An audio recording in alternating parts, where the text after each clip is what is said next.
يا صباح الفل عليكم يا جماعة، أو يا مساء الفل على حسب التوقيت اللي انت بتشوف فيه الفيديو بتاعي. طيب قبل بس ما أبدأ الفيديو كده كنت عايز أنبه على حاجة. أغلبية الناس اللي بتتفرج على الفيديوهات بتاعتي يا جماعة مش مشتركين في القناة أساسا. يعني دخلت كده من شوية بصيت كده أشوف الدنيا ماشية ازاي، لقيت إن أغلبية الناس اللي بتتفرج على الفيديوهات بيتفرج من غير ما يعمل سبسكرايب.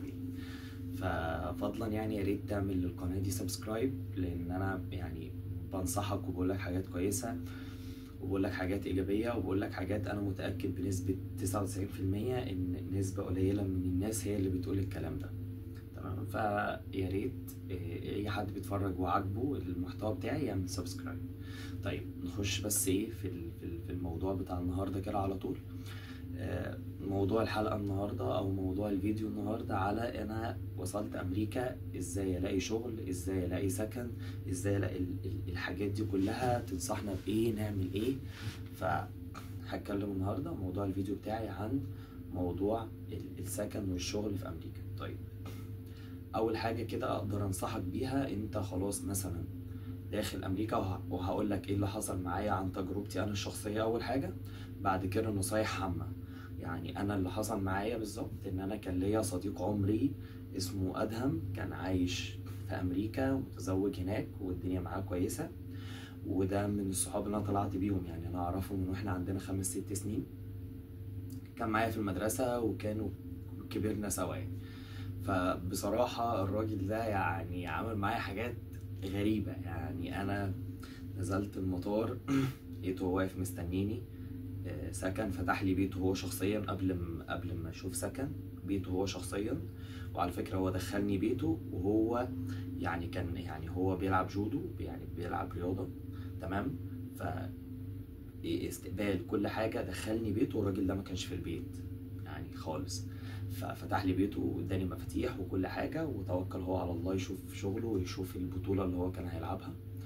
اكل شربي سكني، بصوا بسلطاتي ببابا غنوجي كده. تمام، فده انا عارف ان هو بيتفرج عليا، وده حقه.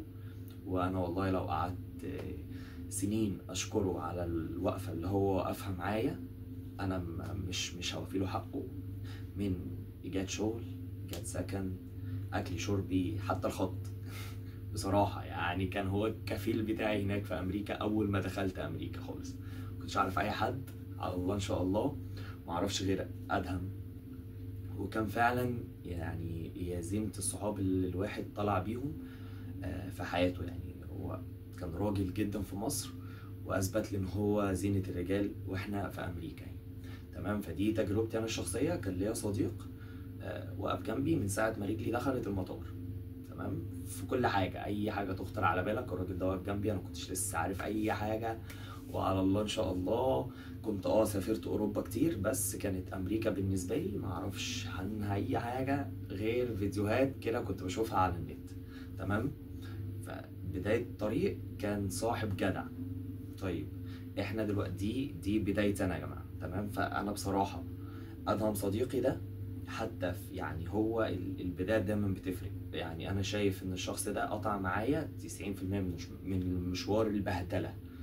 تمام، ودي دعوات امي وابويا، يعني ان انا موجود في حياتي شخص اسمه ادهم رمضان. تمام، ده التجربه بتاعتي انا. وكنت داخل على فكره في ولايه غاليه جدا. انا كنت قاعد في كاليفورنيا. تمام، وكنت لسه ولا بشتغل ولا بعمل اي حاجه وبتاع، وانا رايح مسلم نفسي ليه.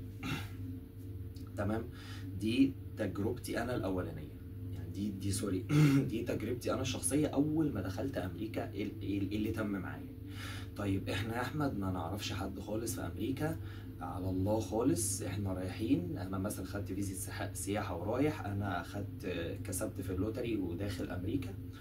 طب ايه الحل، نعمل ايه؟ طب ما تعرفش حد؟ ما اعرفش، ولا ليا قرايب ولا ليا اصحاب، وانا اول واحد في اصحابي اخش امريكا.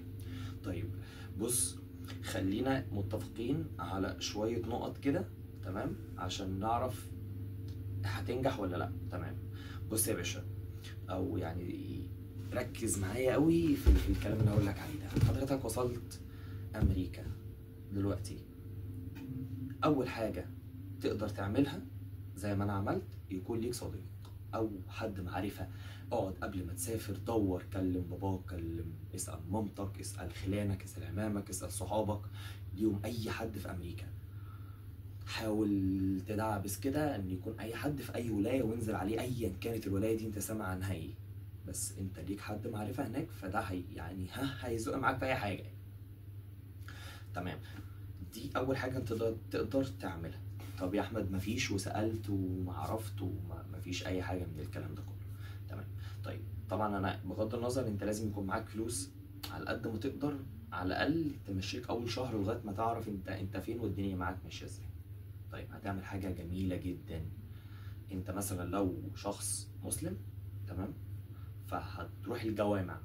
مش عيب، مش عيب تروح يا باشا الجوامع. خش كده الجامع، قول له انا فلان الفلاني من بلد الفلانيه الفلانيه، جاي بفيزا سياحه او جاي بهجره ولسه جاي وبدور على سكن وبدور على شغل تمام. الجوامع بتساعد كتير جدا يا جماعه. تمام، وممكن يخلوك تنام في الجامع كمان. انا يعني اللي انا سمعته قبل كده ان لا، الجوامع دي بتخلي الناس تنام فيها يعني. تمام. طيب فاول حاجه تقدر تعملها لو انت شخص مسلم مثلا، ان انت بتروح الجامع بتقول لهم قصتك وتقول له يا باشا انا وضعي 1 2 3 وعايز اعمل كذا كذا كذا، بدور على شغل، بدور على سكن، انا لسه نازل النهارده لسه. تمام، الناس دي هتقف جنبك جدا. لو انت اخ مسيحي فانت بتروح الكنيسه اللي انت تابع ليها. تمام، بيقدموا فلوس، بيقدموا شغل، طبعا ما تتوقعش ان الكنيسه انت وصلت هتحقق لك احلامك يعني. تمام، لا هي بتساعد يعني، اللي هو ايه مثلا ممكن يجيب لك شغل، يجيب لك سكن مع حد بتاع بدايه. احنا بندور ازاي نبدا.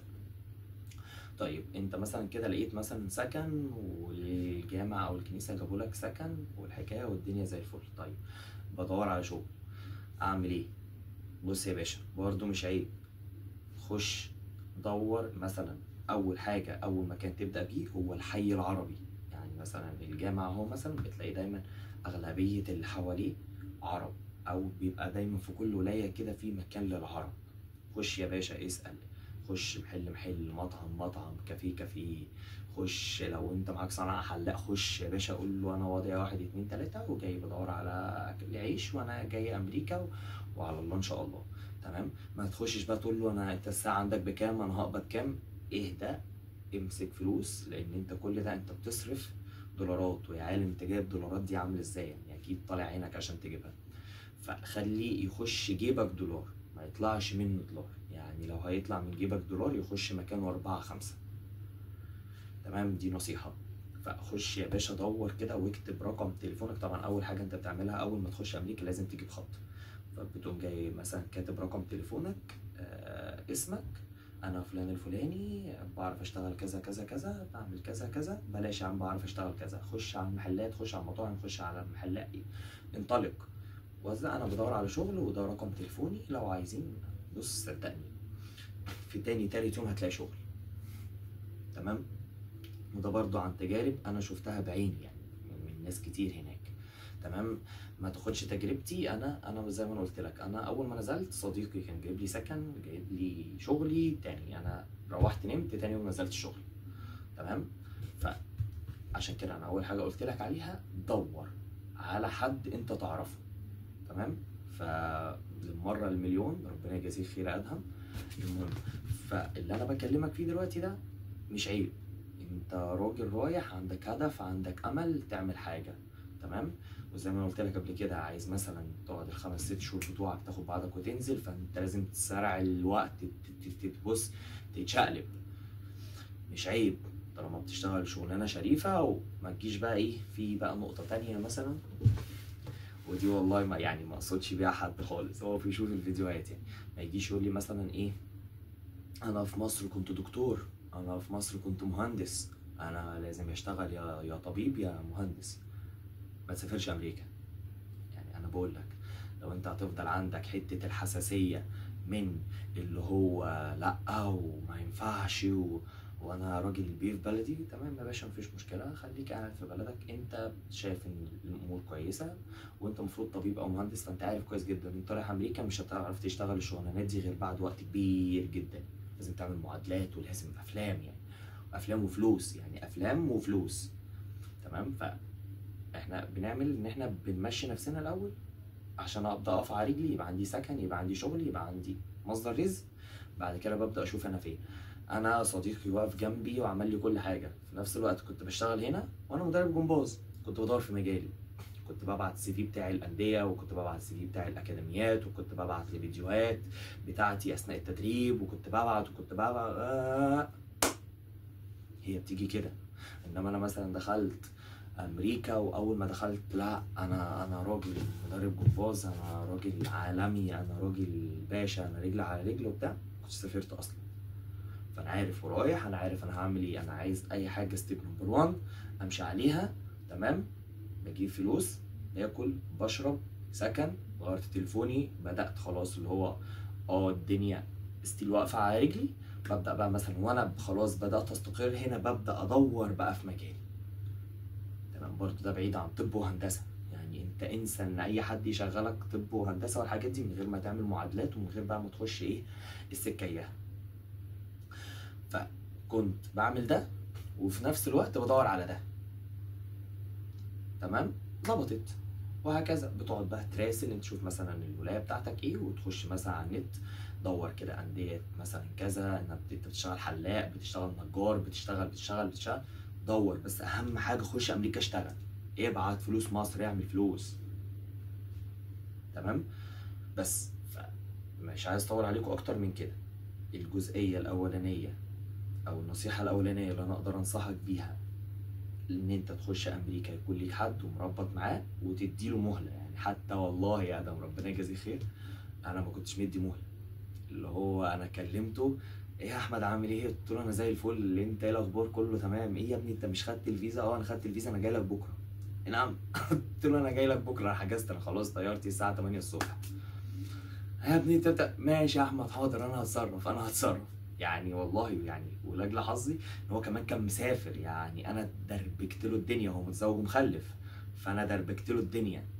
تمام، ما تعملش شبهي، لا خليك انت مثلا ليك احمد اخوك اهو يا عم قاعد في امريكا. احمد بص انا قدامي مثلا اسبوعين 3 عقبال ما اجي. تمام، او احمد مثلا ظبط الدنيا، اول لما تلاقي نفسك جاهز قول لي. انت كده كده فيزيت امريكا 5 سنين، ادي للناس اللي في امريكا مهله علشان تقدر تستف لك الدنيا، يجيب لك شغل، يبقى انت عارف انت هتخش هتلاقي شغلك، هتلاقي يا باشا ايه الدنيا معاك ايه 100 100. ما لقيتش الكلام ده كله، عليكوا على الجوامع، عليكوا على الكنايس، خش يا باشا اتكلم، اتحرك. تمام، حتة الشغل وخش اقعد كل يوم امشي 1,000,000 كيلو، عايزك تتقتل. تمام، بس من غير ما حد يجي على كرامتك.